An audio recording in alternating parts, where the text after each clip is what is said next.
नमस्कार दोस्तों, आप सभी का मेरे फेसबुक लाइव में स्वागत है। अगर आप मेरे फेसबुक से जुड़े हैं तो और या फिर यूट्यूब पर देख रहे हैं हमारी वीडियो, तो फॉलो कर लीजिए, सब्सक्राइब, लाइक, शेयर करिए। हम जो है कल जो बातचीत हमने आपसे किया था डॉक्टर अंबेडकर साहब के अवतरण के बारे में, उनके जीवन के बारे में, आज उसी का सेकंड पार्ट लेकर मैं आया हुआ हूँ आप लोगों से बातचीत करने के लिए। और जो बातें हैं आप तक के पहुंचाने के लिए, तो कल हमने उसके लिए बात किया था। अगर आप लोग फेसबुक पे देख रहे हैं तो मुझे फॉलो कर लीजिए, लाइक करिए और ग्रुप में शेयर करिए, ताकि जानकारी जो है हर जगह पहुंचनी चाहिए। ठीक है। और अगर यूट्यूब पर देख रहे हैं तो वहाँ पे हमको आप जो है सब्सक्राइब कर लीजिए, लाइक कर लीजिए, शेयर कर लीजिए। तो जैसा हमने कल पढ़ा उनके जीवन के, उसके आगे की बात जो है हम चर्चा आज करेंगे। तो जिस प्रश्न होता है कि अंबेडकर के ये गुण कहाँ से आए, जो उनके गुण थे वो कहाँ से उनको मिला। ठीक है। तो किस प्रकार उनको प्राप्त हुआ, एक समाधान तो यह है कि वह समय समाज सुधारकों का था। जिस समय बाबा साहेब भीमराव अम्बेडकर जी थे, उस समय बहुत सारे जो है लोग समाज में गलत गतिविधियां चल रही थी, अत्याचार हो रहे थे और बहुत सारी समस्याओं से समाज जूझ रहा था।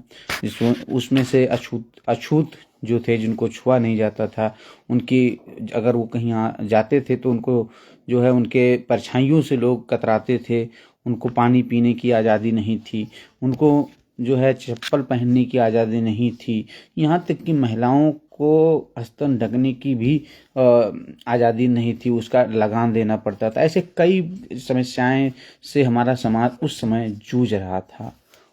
उस समय जो है कई ऐसे लोग हमारे महापुरुष आए जो इन सभी भ्रांतियों को ख़त्म किए और समाज में जो है एक नया और एक संवैधानिक तरीके से जो है जीने का जो तरीका लेके आए। उसमें से जो थे राजा राम मोहन राय, महादेव गोविंद रानड़े, महात्मा फूले, स्वामी दयानंद आदि समाज सुधारक इसी युग को ही देन है। परंतु कहते हैं कि संतान में उनके पिता के दादा का गुण जो है अवश्य होता है। इसीलिए हम बता दें कि अंबेडकर के बाबा जो थे, जो अंबेडकर जी के बाबा जी थे, मौला जी पूर्ण रूप से कबीर के विचारों से प्रभावित थे। वह कबीर पंथी तो नहीं थे, पर कबीर के विचारों के प्रति उनके मन में गहरी आस्था थी। कबीर के बहुत से पद उन्हें याद थे, वो प्रायः उसको गाया करते थे। अंबेडकर के पिता जो थे राम जी, वो भी कबीर के विचारों से अधिक प्रभावित थे। उन्हें भी कबीर के बहुत से पद, जो उनके पद थे, वो याद थे। और जब वो कोई काम वगैरह करते थे या करते रहते थे, तो वे कबीर के जो पद थे वो जो है गाना गाया करते थे या मन में गुनगुनाया करते थे उन पर। वह मुक्तेश्वर और राम के प्रति भी अधिक श्रद्धालु थे, अतः वे ऐसे पद भी गाया करते थे जिसमें ईश्वर के साकार रूप के प्रति प्रेम, भक्ति और वात्सल्य के भाव होते थे। देखिए, मैं आप लोगों को अपनी जो मेरी इच्छा है वो मैं आप लोगों से शेयर करना चाहता हूँ कि हमें जिस तरीके से देखा जा रहा, मैं देख रहा हूँ कि लोग धर्म की लड़ाई लड़ रहे हैं। अतः हमें धर्म की लड़ाई लड़ने से हमारा या हमारे देश का कोई फायदा नहीं होगा, उससे कोई लाभ नहीं होगा। हम आपस में हम लड़ते रहेंगे और इससे हमारा कोई फायदा नहीं होगा। धर्म अपनी जगह है, इंसानियत, मानवता वो अपनी जगह है। बुद्ध जी ने भी कहा मानवता ही सबसे सर्वोपरि है। तो हमें धर्म या को छोड़कर पहले अपनी मानवता पर विशेष ध्यान देने की आवश्यकता है, जिससे कि हमारा एक खुशहाल समाज बन सके। डॉक्टर साहब भीमराव अंबेडकर की माँ भीमाबाई भी कबीर के विचारों से बहुत प्रभावित थी। उनका जन्म एक ऐसे कुटुंब में हुआ था जिस पर कबीर के विचारों की अधिक छाप था। तथा उनके पिता चाचा दोनों सेना में नौकरी करते थे, निर्गुणवादी थे, दोनों जात पात को नहीं मानते थे। यानी इनके चाचा दोनों चाचा थे डॉक्टर बाबा साहेब भीमराव अम्बेडकर के, वो दोनों लोग जो थे वो जात पात को नहीं मानते थे। भीमाबाई पढ़ी लिखी नहीं थी, पर कबीर के विचार उनकी रंग रग से समाये हुए थे। उन्होंने कबीर के विचारों की संपत्ति को साथ में लिए हुए राम जी के जीवन में प्रवेश किया। इस प्रकार जन्म लेने पर जब अंबेडकर ने होश संभाला तो उन्हें कबीर के विचार ही मूर्तमान दिखने और सुनने को मिले। उन्हीं विचारों की छाया में उनका पालन पोषण हुआ और उन्हीं के सहारे वे जीवन की सीढ़ियों पर चढ़े। अतः उनके जीवन पर कबीर के विचारों का रंग चढ़ना स्वाभाविक ही था।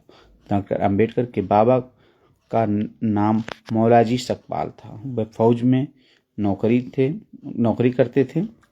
उनकी कई संतानें थीं, पर केवल 2 ही जीवित रहीं, एक पुत्र और एक पुत्री। पुत्र का नाम रामजी सकपाल और पुत्री का नाम मीरा था।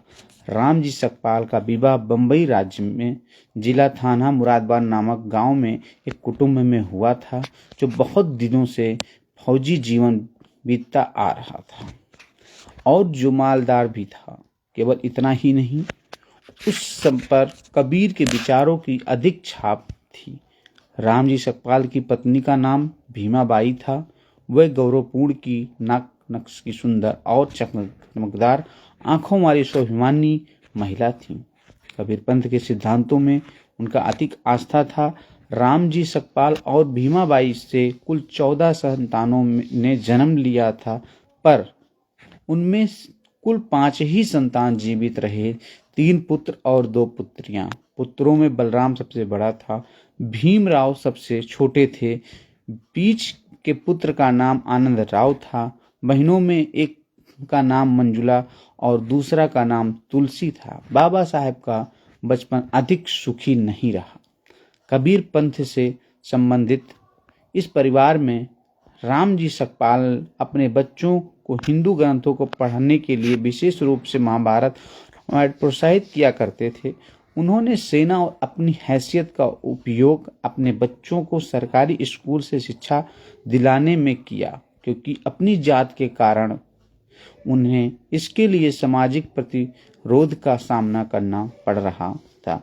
स्कूली पढ़ाई में सक्षम होने के बावजूद अंबेडकर और अन्य जिसको छुआछूत बच्चों को या जिसको हम नहीं छू सकते थे, स्पर्श कर सकते थे, उनको अलग बिठाया जाता था। अध्यापकों द्वारा न तो ध्यान दिया जाता था, ना ही उनको कोई सहायता दी जाती थी। उनको कक्षा के अंदर बैठने की अनुमति भी नहीं थी। साथ ही प्यास लगने पर ऊंची जात का व्यक्ति ऊंचाइयों से उनके हाथों पर पानी डालता था, क्योंकि उनको ना तो पानी ना ही पानी के पात्र को स्पर्श करने की अनुमति थी। लोगों के मुताबिक ऐसा करने से पात्र का और पानी दोनों अपवित्र हो जाते थे। सोचिए किस जीवन काल में बाबा साहब भीमराव अंबेडकर जी ने कठिन समस्याओं से जूझते हुए, कठिन परिस्थितियों से जूझते हुए उन्होंने अपनी पढ़ाई को नहीं छोड़ा, उन्होंने अपने लक्ष्य को नहीं छोड़ा। चाहते तो वो आज थोड़ी सी मैं रोकूंगा, देखता हूं कि जो बच्चे युवा हुए थोड़ा सा जैसे ही हुए वो तुरंत जो है पॉलिटिक्स यानी कि नेता या कुछ ना कुछ अलग रास्ते पकड़ना चालू करते हैं। लेकिन आप ध्यान दीजिए, उस समय जब बाबा साहेब भीमराव अंबेडकर जी के समय की बात करते हैं तो उस समय कितनी सारी परेशानियां, कितनी सारी दिक्कतें जो इस जात जो था, जो अछूत जात जो थे उनके लिए था। लेकिन बाबा साहेब भीमराव अंबेडकर उस समय केवल उनका ध्येय था पढ़ाई, शिक्षा और अपने लक्ष्य को पाने के लिए। इसके बाद उन्होंने अगर वो उस लड़ाई में जाके शामिल हो जाते और अपनी पढ़ाई नहीं करते तो शायद हम लोगों का कल्याण नहीं होता, शायद संविधान हम लोगों के लिए नहीं बन पाता। जब अगर संविधान बनता तो उसमें हम लोगों का जो अधिकार होना चाहिए, जो अनुसूचित जाति का अधिकार होना चाहिए था, शायद नहीं होता, या होता भी तो नाम मात्र होता। लेकिन बाबा साहेब ने अपनी पढ़ाई को लगातार उस कठिन परिस्थितियों में भी करते रहे। तो हमें इस बात से सीख मिलती है कि हमें पहले खुद को मजबूत करना चाहिए। हमें खुद को पहले उस चीज़ से लड़ने के लिए खुद को मजबूत जब हो लेंगे तभी हम उस लड़ाई को जीत पाएंगे। हम मजबूत हुए नहीं, हम तैयारी किए नहीं और उस लड़ाई लड़ने चले जाएंगे तो निश्चित ही है कि हमें हार होगी। तो बाबा साहेब भीमराव अंबेडकर जी को ये बात समझ में थी कि अगर जब तक हमारी कलम में ताकत नहीं आएगी तब तक हम इनकी जो अछूत लोग हैं उनका हम उद्धार नहीं कर पाएंगे। तो उन्होंने उस कलम की ताकत को लाने के लिए निरंतर प्रयास करते रहे और अपने लक्ष्य से जरा भी नहीं डगमगाए। आमतौर होता ये था, पवित्र जो लोग होते थे उसमें स्कूल के चपरासी द्वारा आम तो जो है पानी पिलाया जाता था, जिनके प्रति बालक अंबेडकर को बिना पानी के भी रहना पड़ता था। उनको डॉक्टर साहब भीमराव अंबेडकर जी को बिना पानी पिए वहाँ पे पढ़ाई वो निरंतर करते रहते थे। 1894 में रामजी सकपाल सेवानिवृत्त हो जाने के बाद सहपरिवार सतरा चले गए और इसके 2 साल बाद अंबेडकर की मां की मृत्यु हो गई। बच्चों की देखभाल उनकी चाची ने कठिन परिस्थितियों में रहते हुए की। रामजी सकपाल के बेटे के केवल 3 बेटे यानी बलराम, आनंदराव और भीमराव और 2 बेटियां मंजुला और तुलसा ही इन कठिन हालातों में जीवित बच पाए। अपने भाइयों और बहनों में केवल अंबेडकर ही स्कूल की परीक्षा में सफल हुए और इसके बाद बड़े स्कूल में जाने में सफल हुए। अपने एक देश ब्राह्मण शिक्षक था महादेव अंबेडकर, जो उनमें विशेष स्नेह रखते थे।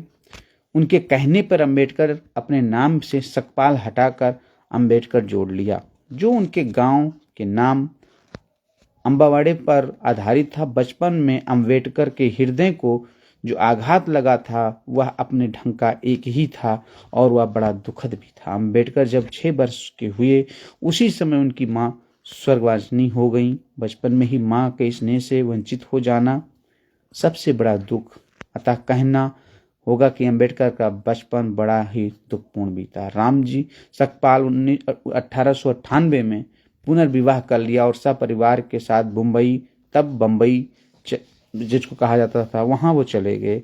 यहां अंबेडकर एल्फिस्टोन रोड पर स्थित सरकारी हाई स्कूल में पहले अछूत छात्र बने। पढ़ाई में उनके उत्कृष्ट प्रदर्शन के बावजूद अंबेडकर लगातार अपने विरोध हो रहे अलगाव और भेदभाव से व्यर्थ रहे। 1907 में मैट्रिक परीक्षा पास करने के बाद अंबेडकर ने बम्बई विश्वविद्यालय में प्रवेश लिया और इस तरह वो भारत में कॉलेज में प्रवेश लेने वाले जिनको छुआ नहीं जाता था वह पहले छात्र बने, जिनको अछूत कहा जाता था वो पहले छात्र बने। उनकी इस सफलता से उनके पूरे समाज में खुशी की लहर दौड़ गई और बाद में एक सार्वजनिक समारोह में उनका सम्मान किया गया। इसी समारोह में एक शिक्षक कृष्णजी अर्जुन केलुस्कर ने उन्हें महात्मा बुद्ध की जीवनी भेंट की। श्री केलुस्कर का एक मराठा जात के विद्वान थे। दोस्तों, आज के लिए बस इतना ही। हम और भी बातें करेंगे।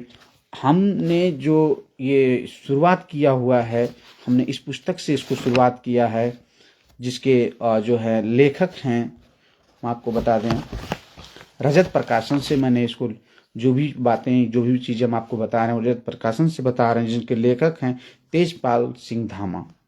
यदि कोई गलती हमसे होती है, कोई त्रुटि होती है तो मैं क्षमा चाहूँगा। जो अगर कोई जानकारी या कुछ जो कि कहीं त्रुटि मिलती है तो मुझे इस पुस्तक के द्वारा मैं आपकी इस जानकारी को आप सब तक पहुंचा रहा हूं।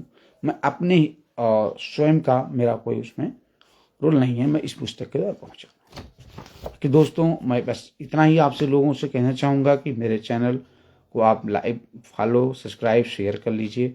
हम लगातार भारत रत्न बाबा साहेब भीमराव अंबेडकर के जीवन लेके चर्चा बातचीत आप लोगों से साथ करते रहेंगे। आज जो अभी था डॉक्टर अंबेडकर का अवतरण, उसके बारे में हमने बात किया। आगे जो महार जात के रथ थे, कल से हम उसके बारे में आपसे बात करेंगे। कल जो है उसके बाद ऐसे हम कड़ियों में आपसे चर्चाएं पर चर्चा करेंगे। और मैं चाहता हूं आप भी सही जानकारी, सही दिशा में आप लोग आगे बढ़ें और जो सही जानकारी है वो लोगों तक पहुंचाए। किसी के भ्रम में मत आइए। हमें किसी से अगर उस समय सोचिए जिस समय इतनी परेशानियां थीं जातियों को लेकर और खाने पीने रहने, उसमें बाबा साहेब अगर चाहते तो लड़ाई झगड़े करते, मारपीट करते, लेकिन क्या उससे सारी चीज़ें जो है हल हो सकता था? नहीं। उन्होंने ज्ञान प्राप्त किया, पढ़ाई किए और उन्होंने संविधान बनाया और संविधान में उन्होंने सबको अधिकार दिया। ऐसा नहीं कि किसी एक जात को अधिकार दिया। यदि वो चाहते तो किसी एक ही जात को अधिकार दे सकते थे, लेकिन उन्होंने ऐसा नहीं किया। उन्होंने सबके लिए, कोई भी जात, कोई भी धर्म का हो, सबके लिए एक समान सजा किया। अगर आप चोरी करेंगे तो चाहे किसी भी जात के आप हों, किसी भी धर्म के हों, सजाएं एक ही मिलेंगी, उसमें कोई छूट नहीं मिलने वाला है। अगर आपको फांसी होना है, अगर आपने कत्ल किया है, तो आपको एक ही बराबर सजा मिलेगी। हाँ, बाबा साहेब ने जो अछूत जातियां थी, जिनको पढ़ने का कई वर्षों से पढ़ने का अधिकार नहीं दिया गया था, उनको सम्मान नहीं मिला था, उनको खड़े होने का अधिकार नहीं मिला था, बराबर कंधे से कंधा मिलाकर चलने का अधिकार नहीं मिला था, उनको दबाया गया था, कुचला गया था, उनके लिए उन्होंने आरक्षण की व्यवस्था की थी। लेकिन दोस्तों, कहीं ना कहीं अब आरक्षण ना के बराबर है, केवल नाम मात्र रह गया है। आज भी इस आरक्षण को लेकर काफी हो हल्ला होता है, लेकिन आप ध्यान दीजिए और देखिए, अब आरक्षण केवल नाम मात्र रह गया। आरक्षण की लड़ाई जो थी वो खत्म हो चुकी है। अब आरक्षण की कोई लड़ाई नहीं रह गई, आरक्षण खत्म हो गया। अगर आरक्षण खत्म नहीं हुआ तो जैसे एकलव्य का अंगूठा काटा गया था, उस तरह अब मेरिट के नाम से उसको काट दिया जाता है। तो दोस्तों, ठीक है, समय परिवर्तित होता है, परिवर्तन ही प्राकृतिक का नियम है। हमें अपने को मजबूत करते हुए इस लड़ाई से भी लड़नी है, आगे बढ़ना है। सर्वप्रथम हम अपने देश के लिए जिएंगे और अपने देश के लिए जो कुछ कर पाएंगे वो करेंगे, क्योंकि ये देश हमारा है, हम भारतवासी हैं। इसी कड़ी में दोस्तों, जय भीम, जय भारत, जय संविधान।